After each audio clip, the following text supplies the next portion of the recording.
Bonjour à tous et bienvenue dans une nouvelle vidéo. Aujourd'hui, on va aller faire un tirage professionnel pour le mois de décembre, voir un peu ce qu'il en est. J'ai décidé d'utiliser du coup l'oracle de Béline comme toujours et l'oracle de l'équilibre et des émotions des éditions Bussière.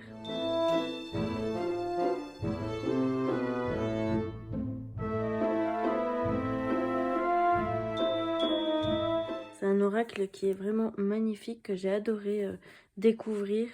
Je vous laisserai le lien en barre d'infos si besoin. On va les regarder du coup ensemble. On va laisser les cartes comme ça, elles sont comme ça. C'est un peu bizarre, ça me fait un peu rire.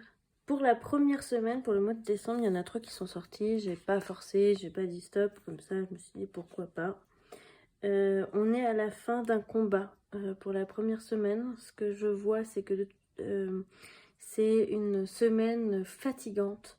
On est c'est très lourd. On est un peu au bout du rouleau, j'ai l'impression. Mais en même temps, tout ce qu'on a pu combattre jusqu'à maintenant, bah aujourd'hui, bah voilà quoi. C'est plus ou moins moins fort en fait. C'est comme si c'était beaucoup plus apaisé d'un côté. Alors attention, hein, le combat il n'est pas du tout fini. On n'est pas du tout à la fin d'un cycle à niveau du professionnel. Mais par contre, on est là en ce moment même un peu plus dans le relâchement. Ça ne veut pas dire qu'on est moins stressé, ça veut simplement dire qu'il y a moins d'éléments déclencheurs au stress, on va dire ça comme ça. On vous dit justement que vous êtes en campagne santé, c'est vraiment une carte qui parle de la tranquillité, de la simplicité, de lâcher prise, de prendre un peu du recul. Et on vous dit que bah là, vous êtes un peu sur la perte de la destinée. Alors, attention à la façon dont on va comprendre les choses. Disons qu'en ce moment même, on n'est pas sur une phase décisive de notre vie professionnelle. Du coup, autant relâcher un peu les choses. Ça va pas être là que ça va se jouer, c'est pas en ce moment. Il vaut mieux prendre en compte tout ce qu'on nous dit, encaisser les choses, mais surtout bien prendre en compte les conseils qu'on peut nous donner, même si c'est pas toujours la bonne personne, même si c'est pas toujours ce que l'on veut entendre, et mettre en action des plans pour que à la fin, dans plusieurs mois peut-être ou plusieurs semaines, on n'ait rien à nous reprocher. On fait ce que l'on nous dit pour pouvoir ensuite continuer et recommencer un peu plus notre combat entre guillemets pour réussir à avancer un peu mieux et donc retrouver sur la voie de la destinée. Pour la deuxième semaine, on vous dit que votre force, c'est la croyance que vous avez en vous-même. C'est tout ce qui reflète de votre compétence, mais vous êtes compétent. Donc automatiquement, il faut pouvoir le laisser rayonner, le laisser faire les choses et avoir confiance en vous. Vous donner un peu plus d'amour, vous donner un peu plus de possibilités. Parce que en fait, les gens à côté ont peut-être tendance un peu à vous étouffer, à vous prendre peut-être un peu de haut ou de temps en temps à dire oui, bon, on verra. Ou peut-être que vous allez commencer un nouveau travail et du coup, ça va vous reconnecter à vous-même. C'est quelque chose qui vient d'arriver, donc c'est possible. Mais attention quand même à ne pas laisser cette rayonnance repartir. Laissez-vous prendre du poil un peu de la bête, croire en vous, croire en vos compétences, être sûr de vous, parce que finalement, qui peut être sûr de vous si vous-même, vous n'avez pas cette sécurité, quoi. Et du coup, automatiquement, c'est hyper important de prendre en compte tout ça, de faire bien attention, sachant que la première semaine, on est plus dans l'observation, l'attente et le renseignement. Dans la deuxième semaine, on n'est pas encore dans l'action, mais on est plus dans la réconciliation et surtout dans ouais, c'est bon en fait. On a réussi, on va y arriver. Maintenant, laissez-nous quoi. Je sais pas si ça vous parle, mais c'est un peu ça qui revient. Pour la troisième semaine, on vous dit que il y a quelqu'un de sexe plutôt masculin, quelqu'un qui a beaucoup d'énergie masculine en elle.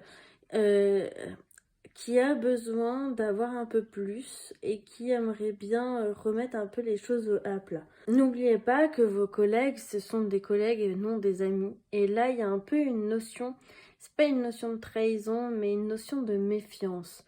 On est collègues, on n'est pas amis. Et il faut pas l'oublier, il faut garder cette barrière entre nous pour ne pas qu'ils aient des moyens de pression de l'autre côté et reprendre un peu plus confiance en les possibilités. Il y a quelqu'un en tout cas qui a besoin d'un peu plus, donc du coup qui va peut-être un peu chercher, pas pour vous embêter, mais qui va aller peut-être chercher la petite bête pour vous pousser un peu, vous sortir de votre zone de confort.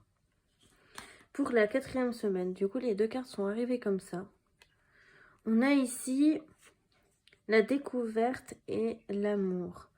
Pour moi, on a une passion à côté. Il y a quelque chose qui est en train de ressortir, quelque chose qui veut sortir depuis plusieurs fois, plusieurs années peut-être même, quelque chose qu'on n'ose pas faire jusqu'au bout, ou alors qu'on se déconcentre vite ou décourage vite. Et du coup, là, on vous dit que cette semaine-là, la 4e semaine du mois de décembre, c'est une semaine où il va falloir prendre en compte et englober cette passion-là, parce que cette passion-là, c'est ce qui va vous permettre d'avoir un échappatoire sur du long terme. Ça peut être un échappatoire émotionnel, ça peut être un échappatoire financier peut-être même, mais en tout cas c'est quelque chose qui vous passionne, qui vous permet justement de rayonner, et comme c'est ce qu'il vous faut en ce moment même, bah du coup automatiquement c'est important de prendre en compte. Sur le plan général, on a le feu et on a l'étoile de la femme. Pour moi, on a besoin de retrouver confiance en nous, besoin de retrouver de la douceur, une zone de confort, besoin de retrouver un peu d'amour en fait. Et du coup là, tout ce mois-là, ça va être vraiment focus sur l'amour, sur les passions, sur les choses qui nous plaisent et qui nous font rayonner et garder un peu plus d'espoir et un peu plus de confiance en notre avenir. On va les regarder maintenant du coup avec l'oracle de l'équilibre. Ici, on vous invite à prendre conscience que tout est possible dans la vie à condition qu'on se l'imagine, qu'on prend en compte les choses, mais surtout qu'on soit attentif aux signes de la vie. On vous dit que cette carte vous apporte de la conviction dans votre façon de penser et de développer votre confiance en vous. Il faut prendre en compte que tant qu'on n'a pas confiance en nous, on ne va pas spécialement arriver jusqu'au bout. Donc c'est pour ça aussi qu'il faut bien écouter la première semaine les conseils, même si c'est pas toujours des conseils où on a l'impression que c'est important, et finalement en fait ça vous permettra pour le futur. Donc bien prendre en compte ça, prendre en compte que ce sont plutôt des signes de la vie qu'on va attendre que des messages ou des choses comme ça, donc attention aussi à ça. Et surtout de ouvrir les yeux vers l'horizon, de lever la tête et de être en accord avec tout ça. Ici, on vous invite à faire attention au jugement, de faire attention à bien se détacher des choses, à ne pas prendre tout en compte et ne pas tout prendre contre nous. Ne pas être spécialement toujours dans le rapport de force, plutôt être dans la douceur et de se dire bon ok, là on me dit ça, est-ce que c'est vraiment ça, est-ce que ce serait pas plutôt un propos en miroir, donc c'est pas plutôt par rapport à la personne ou autre chose. Il y a des choses à prendre en compte et des choses à ne vraiment pas écouter. Et là on vous dit ouais, il faut fermer les yeux des fois, il faut passer à autre chose et puis on verra ensuite on verra après quoi. Là, ce dernier mois, il est assez intense, il est assez fort, donc on n'a pas besoin de s'en mettre une couche supplémentaire. Pour ce qui est de la créativité, on vous dit que c'est une question de vibration. Il y a un besoin de nourrir son esprit. Et vous avez besoin de vous challenger par rapport à la créativité. Trouver quelque chose qui vous permet de faire partir vos émotions avec douceur et avec joie.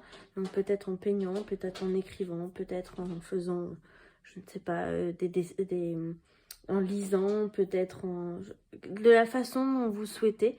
Mais en tout cas sans jugement. Et même par exemple, si vous avez envie de danser, eh bien dansez, mais vous jugez pas en fait. Genre laissez juste les énergies partir. C'est tout pour moi pour aujourd'hui. J'espère que cette vidéo vous aura plu. J'espère que ça vous parlera et que ça vous aidera tout au long du mois de décembre. Si c'est le cas, je vous laisse mettre un petit commentaire pour me soutenir et puis me dire un peu comment vous envisagez ce nouveau mois. Si vous êtes un peu trop timide, vous pouvez très bien mettre en commentaire une clé par exemple. Et puis prenez soin de vous.